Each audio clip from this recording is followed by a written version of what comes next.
brothers and sisters. I wanted to come on here today to address something. You know, sometimes we can think that since we're going through something and, you know, it's so hard and it's so difficult and it seems like it doesn't let up, that we're going the wrong way. We think that we need to retract back to where we were, back to the familiar, back to that place where we feel comfortable. But, you know, I watched a movie about Moses the other night with Victor. It was like 3 hours long and it was amazing. But Moses, he didn't really have it good most of the time.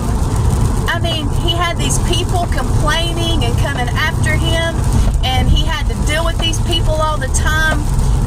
He had to give up his wife, his children, everything.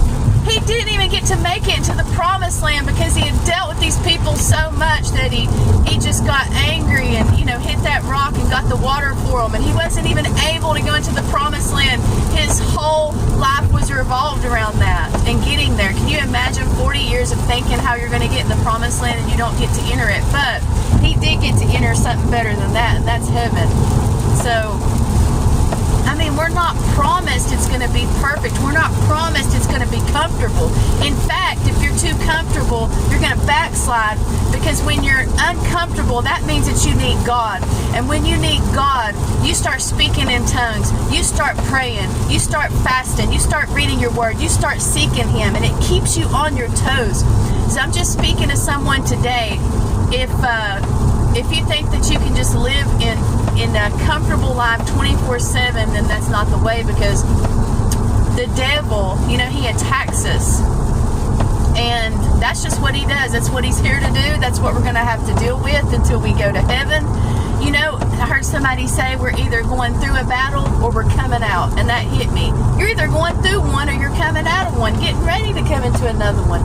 Yeah, you'll have your little moments of peace, but we're not promised peace. We're not even promised our lives here on earth. You know, I just wanted to speak to someone today. If you're uncomfortable, keep going, because God's got a plan. He's got a purpose, and He does have grace that is sufficient for us. He's given us all a measure of faith, and He's given us everything that we need to withstand this world, because we can do all things through Christ who strengthens us. So remember, if something's not going well, then there's a blessing, because the devil's fighting it. So remember that. And I pray for you guys and love you in Jesus' name.